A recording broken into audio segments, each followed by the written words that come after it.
All right, this is Math 10 A&W with Mr. Sandhu. We are in chapter 3.4, and this is example 3 on page 164. All right. Paula is opening a French bakery and wants to make authentic French recipes. All the recipes are given in metric units, but she has imperial measuring devices. The creme brulee recipe requires 500 milliliters of cream and 1.25 milliliters of vanilla.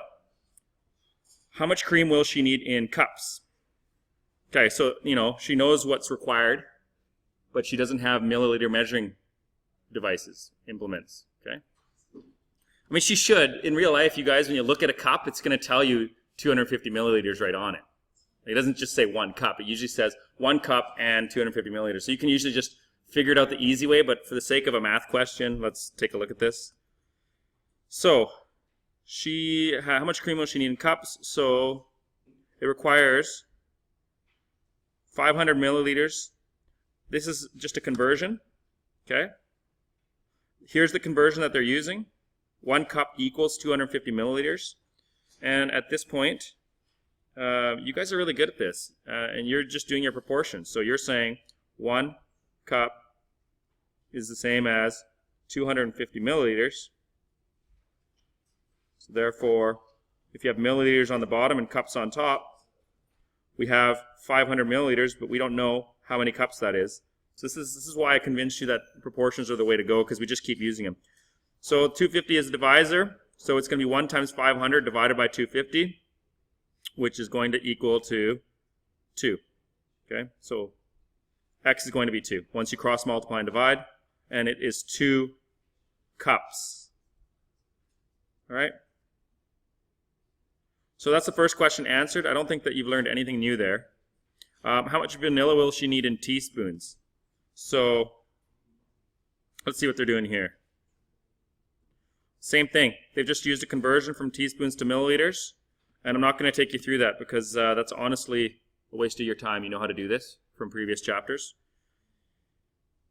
And then finally, how much cream will she need in fluid ounces? Is there anything new happening here? They've said, well, we don't have a conversion that goes from milliliters to fluid ounces. We don't have that on our sheet.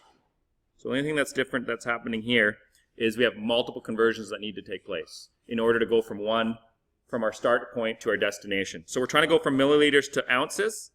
And if you don't have something that converts directly between the two, you could look it up on the internet. But if you're in a provincial exam, you can't, right? So you need to be able to follow a path. So they've gone from milliliters to cups. They identified that. Then they looked on the sheet and found cups to pints. And then they found a conversion rate from pints to ounces. So we have 3 conversions to make. This is nothing new, right? Which strategy do you think I want to use?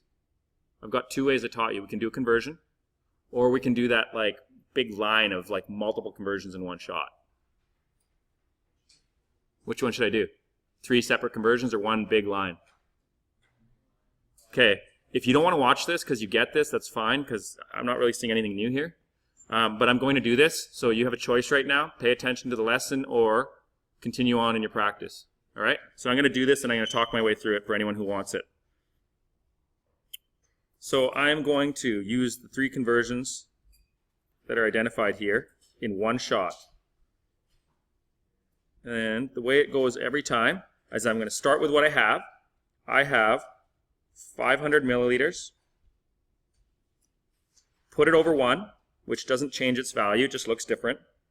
I'm going to multiply it by something that's going to cancel with milliliters on the bottom. And then I'm going to multiply it by something and multiply it. I'm going to just do a whole bunch of stacked conversions. So on the bottom here, because I want to cancel that milliliters, so I put milliliters down here. And I look at my first conversion right here. I'm going to put 500 milliliters is the same as 2 cups. Okay? So this is worth 1 because 2 cups and 500 milliliters is the same thing. So this is something over itself, which is worth 1, which isn't changing the value of this at all. It just looks different. Good. I got milliliters up there, milliliters down there. I want to get rid of cups, so I'll put cups down here. Look at my next one. I'll put the 2 cups on the bottom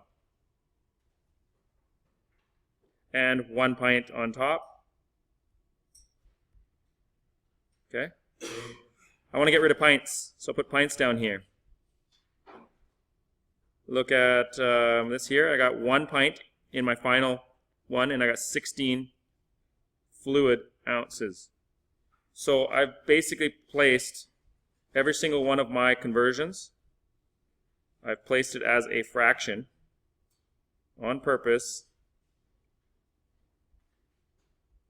but it chose what was on the top and the bottom because I'm looking for cancellations to take place. Here's my cancellations. Milliliters on top, milliliters on bottom. Cups on top, cups on bottom. Pint on top, pint on bottom. Only thing that's left is ounces. Okay? Next, I will crunch all my numbers. I got a 500 times 2 times 1 times 16. So 500 times 2 times 1 times 16. I got 16,000 on top. On the bottom, 1 times 500 times 2 times 1, which is 1,000. And the only measurement I have left is fluid ounces. Doesn't fit. Okay. I'm going to do some cancellations. And I have 16. So I have 16 fluid ounces as my answer. Okay? And that is correct according to this book.